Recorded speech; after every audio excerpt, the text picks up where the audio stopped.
Allen，你有没有经历过这种时刻？有的时候人生啊，你真的不得不放弃一切，但是呢，你经历了之后，你会恍然大悟，实际上那是一个好的开始。有的，我记得那一年，我们从加拿大东部一路开车到加拿大西部。本来我们以为那是一种很落魄的离开，但事实上后来那一段旅程却成了我们生命中最美的一段旅程。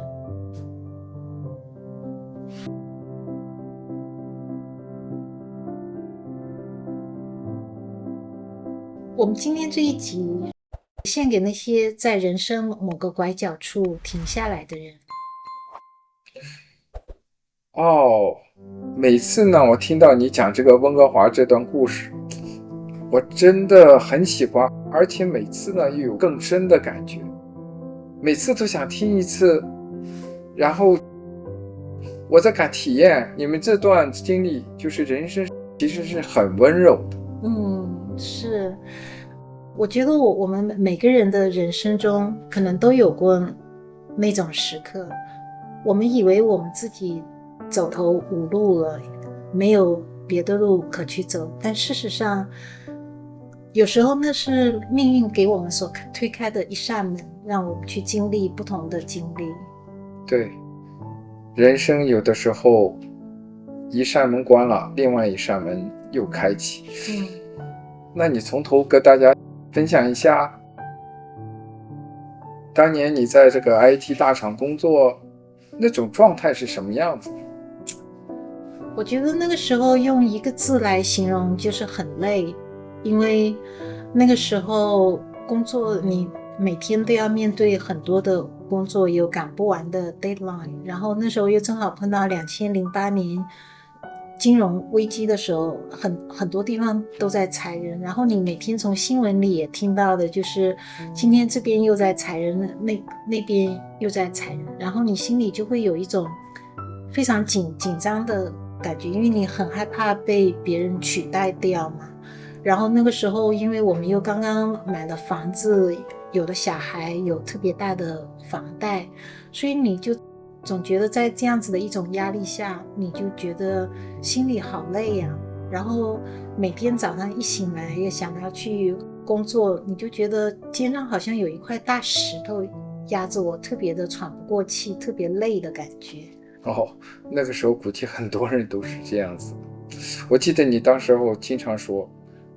我忙的都不知道自己是谁了。我觉得也是。其实现在想起来那种状态其实蛮危险的，因为你表面上看上去似乎你在不停的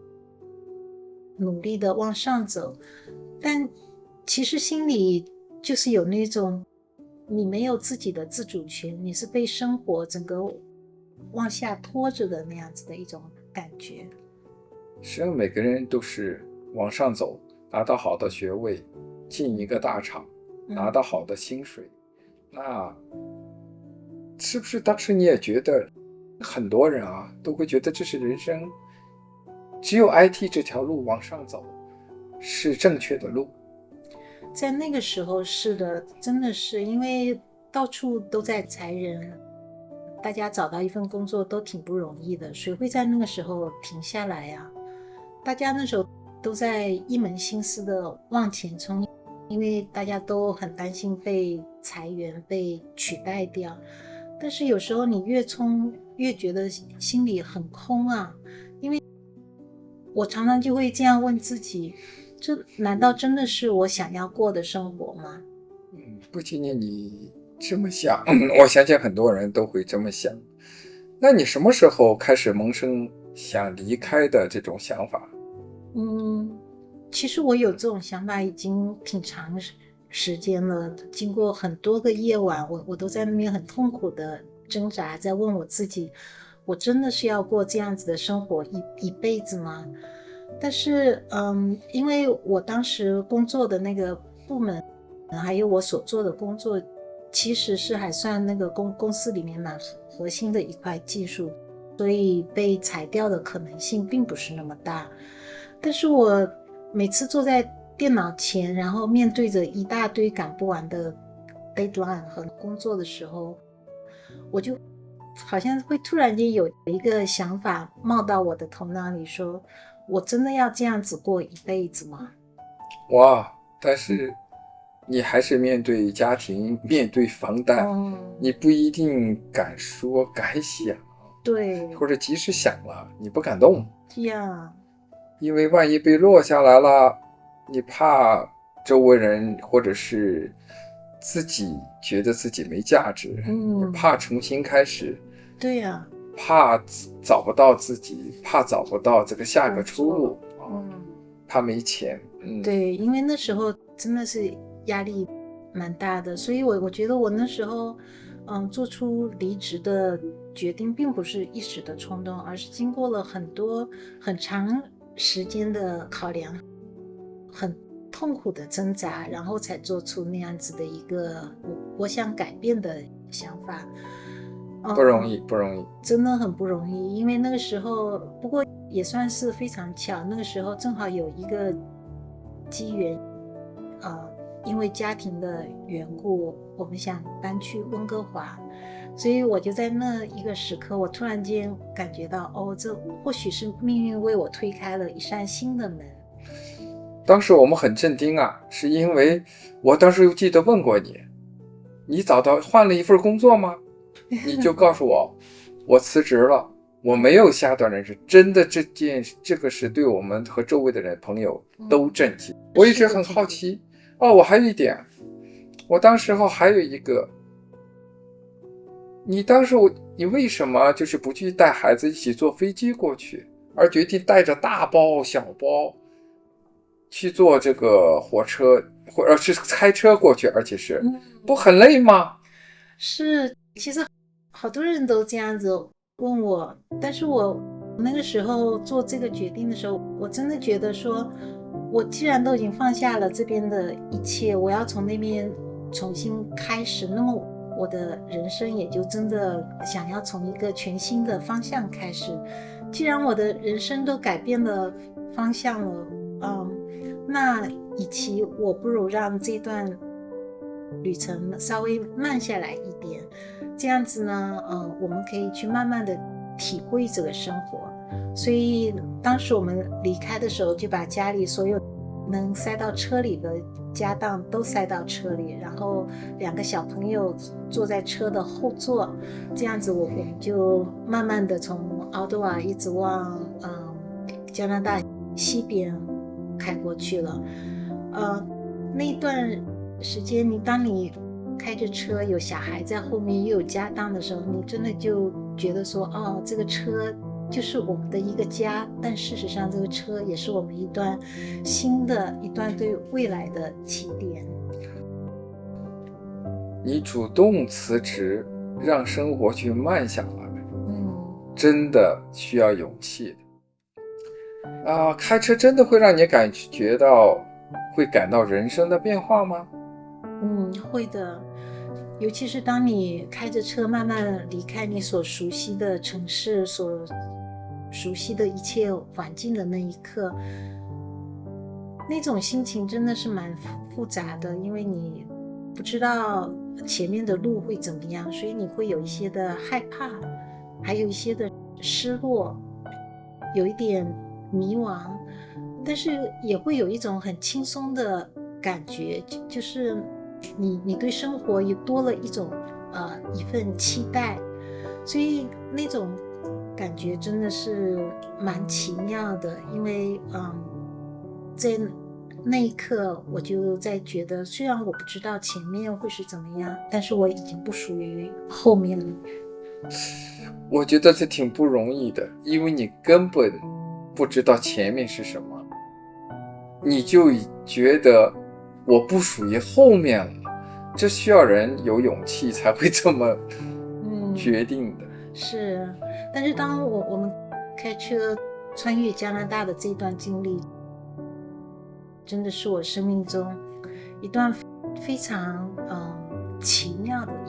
一段经历。因为我们开车从渥太华出发，我们经过了安大略省，然后经过了草原3省，然后经过了班夫，然后最后到了那个 BC 省。每一个省你所看到的地形地貌都不一样，然后你看到的当地人在不同的地形地貌里生活，那种感觉就好像一下子把你的天给打开了一样。天，加拿大的这种宽阔，这种美好的这种景色，有的时候真的会把人的心境打开。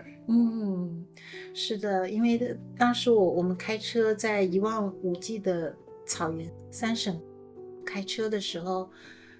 你开车的时候你就觉得你开车的视野里没有任何的东西在那边阻碍你，你可以看到非常非常远的地方，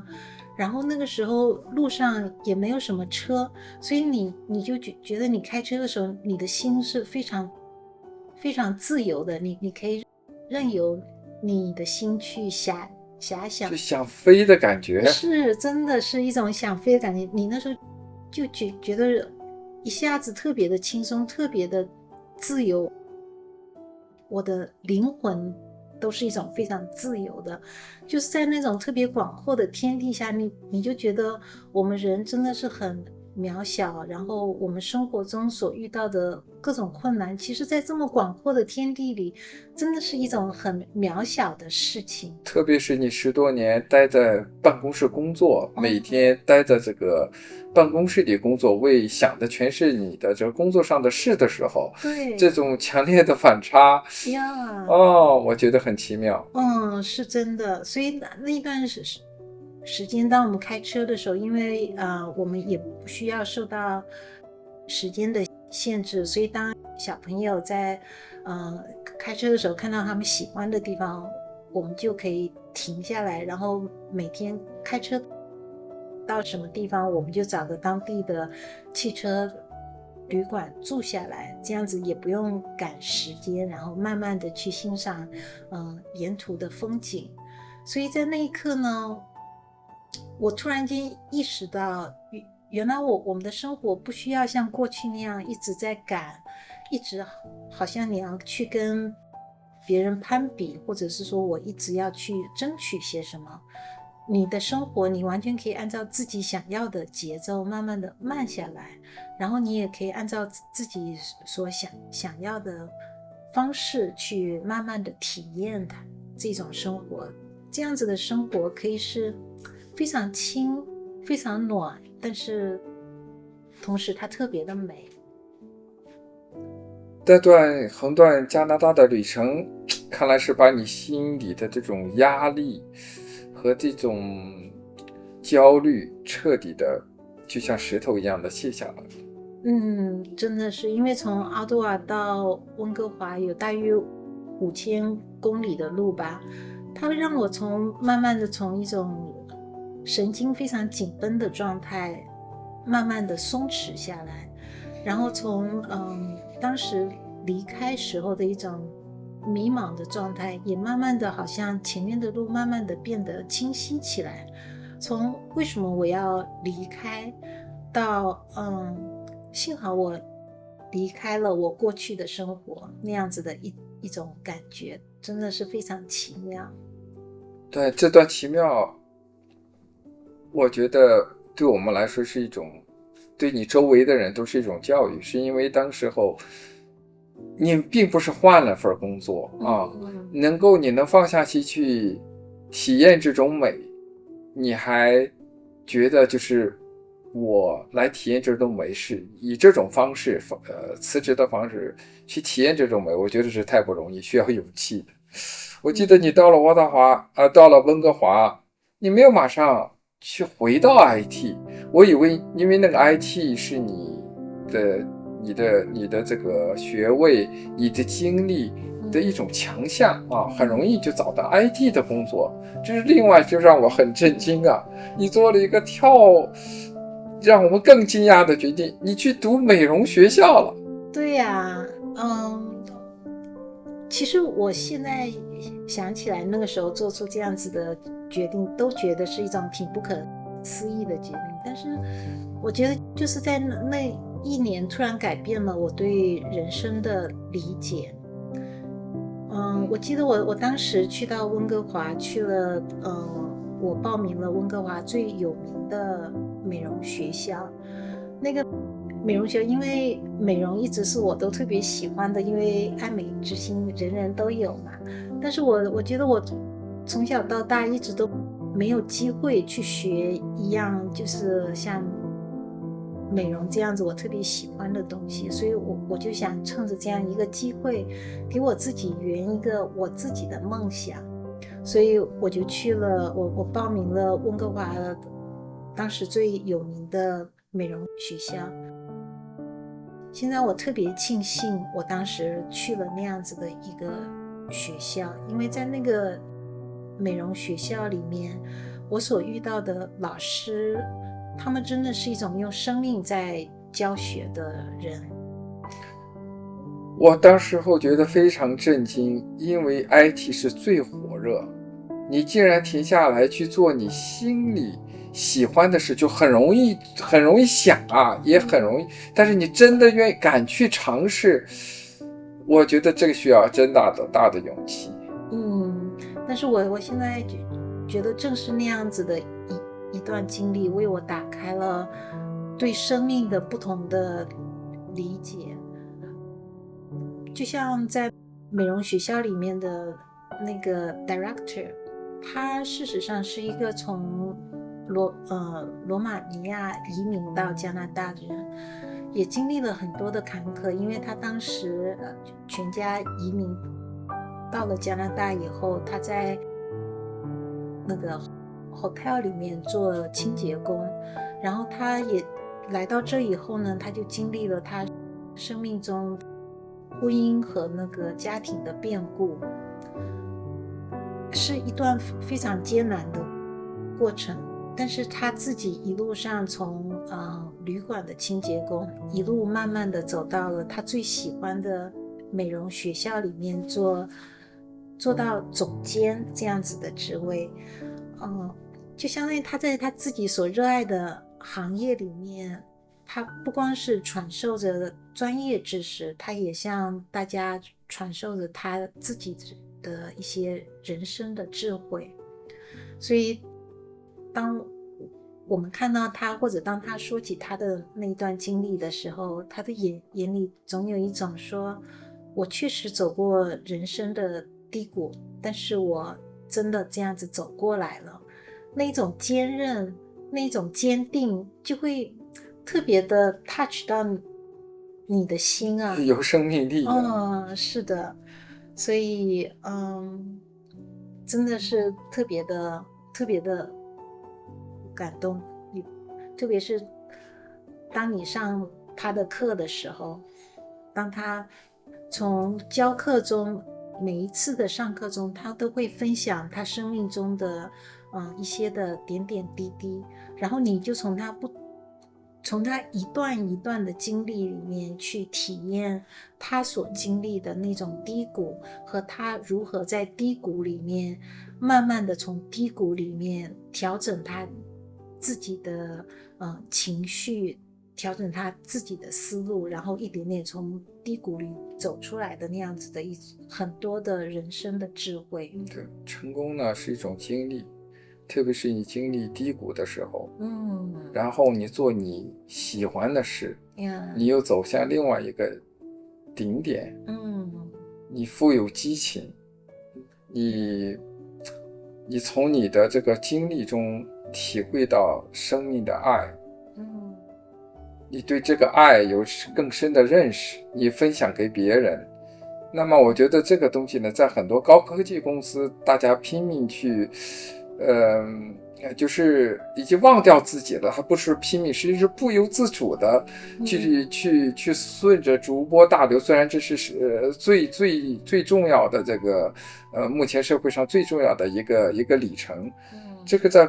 这个高科技中，当时候是看不到这些，没有时间顾及到这种生命力的东西呀，确实是这样。然后我还记得我们班上有一个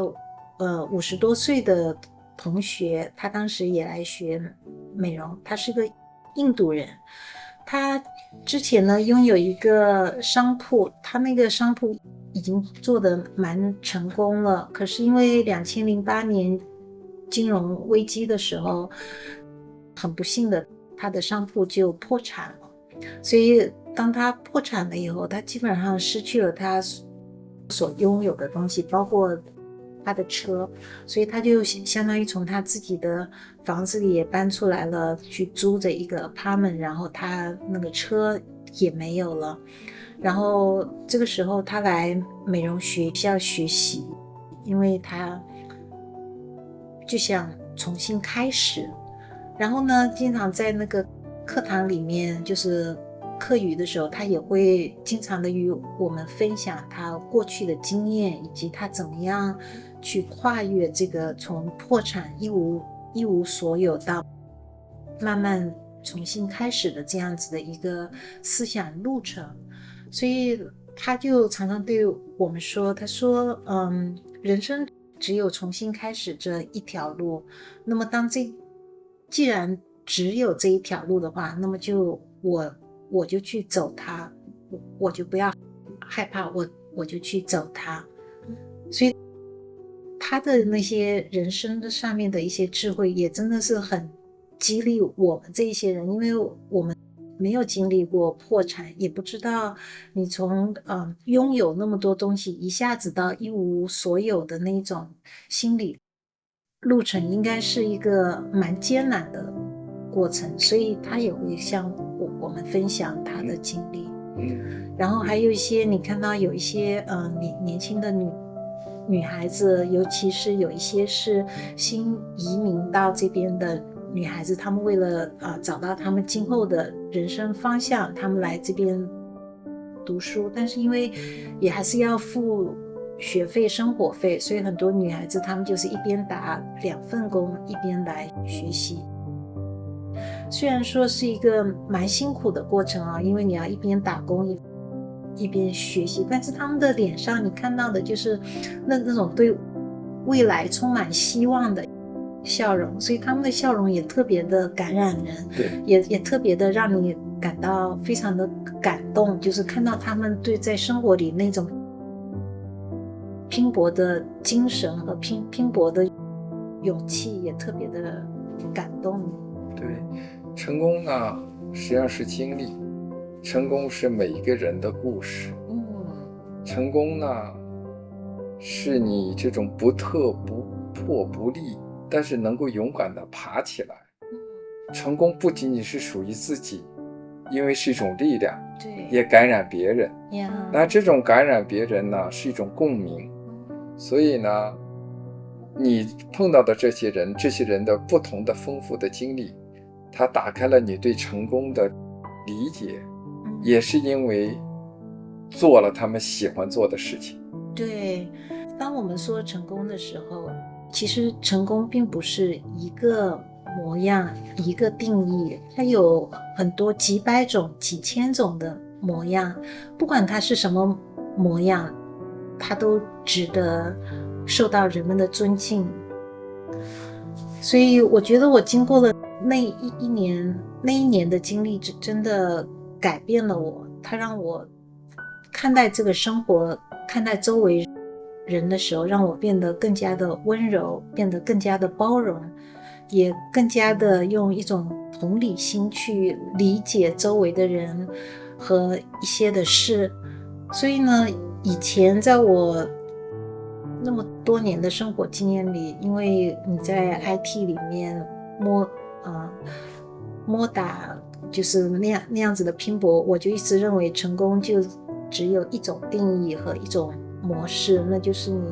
保住一份工作之后，你要不停的往上爬，让你自己的薪水不停的往上涨，那样子才算是成功。但是当我那一年碰到了不同的人，然后每个人带着他们自己不同的人生经历，让我看到他们在生活中同样精彩的生活的时候，你那个时候就能感觉到，其实成功它是一种很广义的概念，它的概念里包含了各种的努力，各种的坚韧，各种的选择，当然也包括了他们的那种坚持和心里永远带着对光的希望的那样子的一种精神。对，成功是经历，是光，是追逐，是分享，和对世界的包容。能理解到这个层面，是让你自己感动，周围的人也感动。这个今天话题聊得很好，这真的很适合作为我们频道的第一集，因为你讲的不是离开，是看见和重新拥有。是的，因为那一年才让我真正的看见我自己。原来我也可以不需要用别人定义的那种成功来过一种生活，我也可以不需要用别人或者是说我自己固有思维模式下所定义的生活方式来生活，我完全可以选择我自己所想要的生活方式。这个需要勇气，也需要一个看见。听了你的故事，我就觉得这个人生的路真的是很奇妙的你从一个高压的 IT 生涯走出来，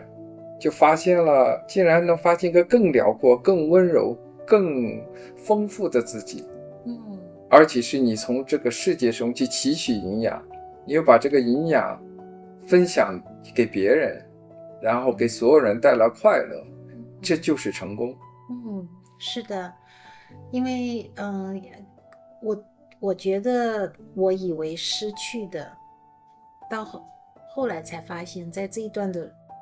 旅程里，所有的经历都变成了我生命中的一种礼物，特别珍贵的一份礼物。因为跨越加拿大的旅程到我在美容学校的那一年，我在那一年里所遇到的那些人，还有听到的他们的故事，看到他们的生活的方式，都是好的礼物。对，都是一份特别珍贵的